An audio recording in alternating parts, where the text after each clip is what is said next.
welcome back. As we were just talking about, anime was actually doing extremely well in the ratings in the early 2000s. And I have been saying this from the beginning. If it weren't for Toonami, Cartoon Network would still be the Bugs Bunny, Betty Boop, Pi Pi rerun channel. It'd be just TV land for cartoons. But thanks to Toonami and thanks to Cartoons, they also had some original programming like Johnny Bravo, Courage the Cowardly Dog, Powerpuff Girls, and of course Dexter's Laboratory and so on, that were also major huge hits at the time. But years later, Cartoon Network really decided to sell out because they were stupid enough to think, okay, on the surface this makes sense. They assumed that the audience was growing old. They assumed, falsely, that because the audience was getting older that they were leaving, therefore they had a new age demographic coming in, which is technically true, but they realized, well, gee, since we got some new kids coming in, let's have some new kiddie shows for them. Kiddie shows that are absolutely retarded and stupid. Even the names of some of these cartoon shows sound beyond retarded.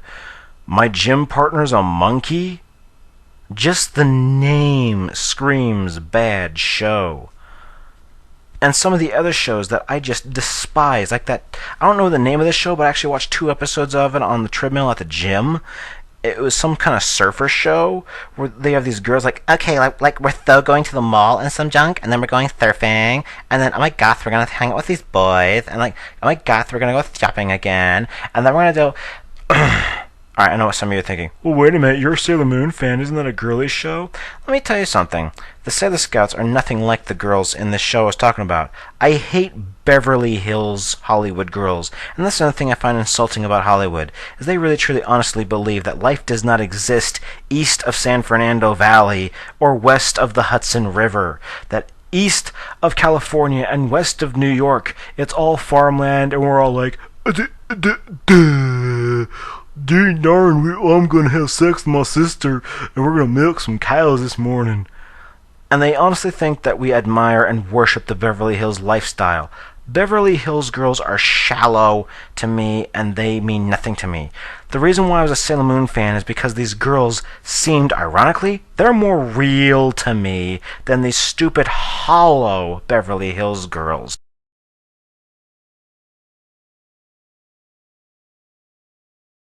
Back talking about stupid shows for just a minute. Another reason why I'm actually upset about the fact that they have these stupid crappy shows on Cartoon Network is the fact that, well, how do I explain? Now, some people might be like, well, you're not watching them, so why should you care? Why should you care what the following generation thinks?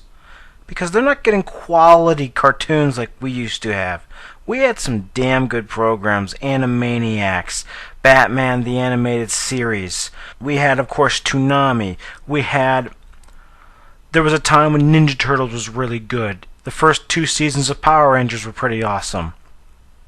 The TV shows that I'm seeing on Cartoon Network these days are so watered down and so dumb and nullified that they honestly treat their audience like they're idiots.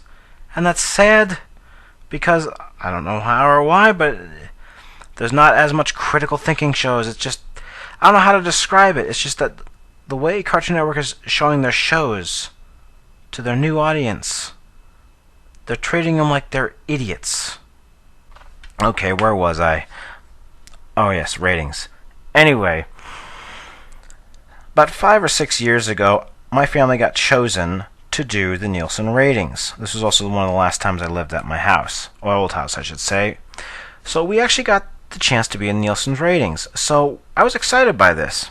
Now, I know what some of you are thinking. Well, don't I already have like a Nielsen thing? Doesn't my TV already send signals telling them I'm watching it? You'd think so, but not really. I know a lot of people, namely conspiracy theorists, think that the TV goes both ways. Some people, maybe it does, I don't know. But Nielsen tells me unless there's an actual box connected to your TV, they honestly do not know what you're watching. And the second way they know what you're watching is through the old-fashioned way, a diary. I was given a diary 5 or 6 years ago, and I had to write down what I was watching exactly when by every 10 to 15 minutes. I even had to mention when I changed the channel, what I changed the channel to, and what commercials I even saw. When I had this sucker, you better believe I just stuffed it full of anime. I even kind of cheated, like at Adult Swim time. I'd get tired at like 2 or 3 in the morning and I'd want to go to sleep, but I'd still write down that I watched Full Metal Alchemist or even the rerun cycles of the anime and so on. I stuffed it as full as I could with the anime. I also was on the phone frequently with the Nielsen Ratings people, and what they told me shocked me. You would be so surprised how few people have Nielsen Ratings boxes or have the Nielsen Ratings diary. Yet what's insane is that TV shows, careers, and networks, jobs, lives are dependent on that handful of people. Again, I may get this number wrong, but I think at best maybe 10%, if not less, of the TV viewing audience is actually being polled by Nielsen Ratings. I actually think it's much less than 10%. 10 is just the number for some reason that's popping out. I think it might be 0.10, if not that lesser. And I actually said to them, wait a minute, you're relying on millions of viewers. I said to them over the phone, you're relying on a handful, just a couple of several thousand viewers to determine what millions are viewing. And they said, yep. So when they say, well, this had 40 million viewers, they didn't have 40 million boxes or 40 million diaries. They assumed it was 40 million based on the several thousands who were polled. It's the same way they do politics polling. They'll do a poll of a certain amount of people saying who they're going to vote for, and usually they're right. But in case you haven't noticed, in the past 4 years, those pollsters, the political pollsters, look how wrong they've been. Look how wrong they've been lately about the political. The Nielsen Ratings, again, is determined. They'll just poll a couple, like tens of thousands of people, and then times that, assuming that everybody else was watching the same thing. Is that any wonder why American Idol is the #1 show? Probably because they've given most of it to 15-year-old girls. Is it any wonder why certain TV shows you don't like are big hits, like Glee or whatever? Shows that you probably can't stand. It's like, how can people be watching the show? Because the people aren't, but the people with the Nielsen Ratings box and the people with the diaries are watching them. I guess for some weird reason in the mid-2000s or late 2000s, I guess not enough anime fans got those boxes or diaries besides me, because they claim that's when the ratings really plummeted. Now let me talk about another recent event, Conan O'Brien. Conan O'Brien, as we all know, got a bad rap and got his show canceled and whatnot. By the way, I don't hate Jay Leno. I mean, I grew up with him and whatnot, so I don't want to jump on board the bash Leno bandwagon. Though I will say, Leno, if you really wanted to stay, you should have asked Conan, Tay, can we not switch for another 2 years? Anyway, the reason why Conan got into so much trouble is because his ratings plummeted. Leno beat Letterman for over a decade and held that position for the longest time. But the minute Conan took over, he was in the lead for just 1 month, but then in the summer, all the way to January, Conan O'Brien slipped behind David Letterman, and even Jimmy Kimmel picked up some people in the ratings. This, in my opinion, is because all the old people who were around with Jay, Conan O'Brien, he's telling too many Twitter jokes. I don't know what that Twitter is. I'll go watch that Letterman guy. He's such a nice young man. But here was the deal. Here's my point. Yes, Conan O'Brien did lousy in the Nielsen ratings, but here's what was totally absent. Conan O'Brien was #1 on the internet, at least as far as TV shows. Most of Conan's most loyal fans, who was of course a young demographic, were watching him on the internet.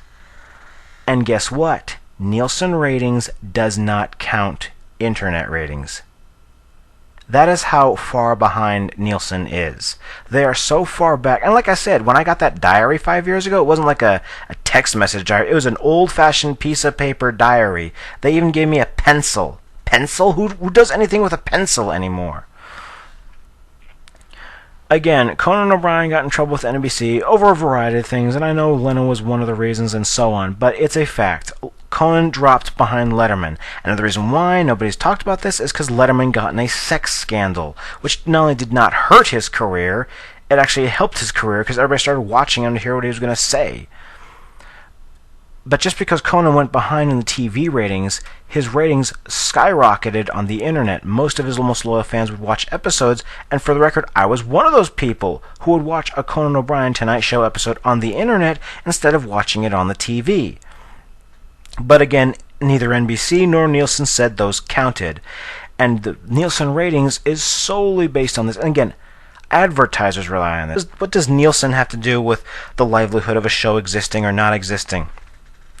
It means if a TV show has high ratings, it means the TV station can charge a lot of money for the commercials. That's why Super Bowl ads cost $1 million or more for just 30-second slots. While if there's a really low-rated TV show, you could probably just pay a couple of $1,000s or tens of thousands of dollars for a 30-second ad. The higher the ratings, the more money the company's got to shell out to pay for it. That's why the Nielsen ratings matter so much, and why, in so many fashions, even good TV shows disappear because of the handful of people. Now, when I asked Nielsen why can they rely on so few people to get so much information, especially when as I was literally representing millions of people, well, maybe not millions, because I actually asked them where I live, how many people am I representing, and they say, well, you're representing maybe 10,000 or 20,000 people in your area. It's like, whoa. So for one evening, I guess Full Metal Alchemist and Kogias or whatever had at least 20,000 viewers, at least in my area. I mean, for the record, I might actually get in trouble with Nielsen for even talking about this. I don't know, but they wanted me to make sure I had a lot more nominality. Now, I've gotten the Nielsen diary twice, but I haven't gotten it since. Bummer. The thing is, and the point is this, the Nielsen rating system is completely outdated, and too many good TV shows are getting canceled, while so many overrated TV shows are getting hyped up because of a handful of people who actually like them, but when really it's their taste. And anime is, of course, taking a big hit from this. Nielsen ratings needs to take the internet viewership into account, and in this age of technology, come on, you guys can get some more boxes and more diaries out there. Now, I know a lot of people find it creepy if somebody else knows what they're watching that's 1984ish, and I agree. I mean, they even asked us would I like the box or the diary, and I won't lie to you, I told them give me the diary. I don't want you guys to know everything of what I'm watching and so on. I'll tell you, I'll just write it down in my little diary and so on. But I'm sure there's lots of people who will be willing to have the Nielsen ratings box. And of course, anime itself has taken a hit from this. So few otakus and so few anime fans are being represented in the rating system. Yet, in spite of this, Cartoon Network is more than happy to use lousy ratings as an excuse to get rid of Toonami and get rid of more anime, and also for personal reasons. And that's coming up. Another thing I forgot to mention about the Nielsen rating system is the fact that it's just one company doing it. Isn't that a monopoly? Isn't monopolies illegal? I mean, to be perfectly honest, shouldn't there be more than one rating system to determine which shows are doing well and which shows are really not doing all that well?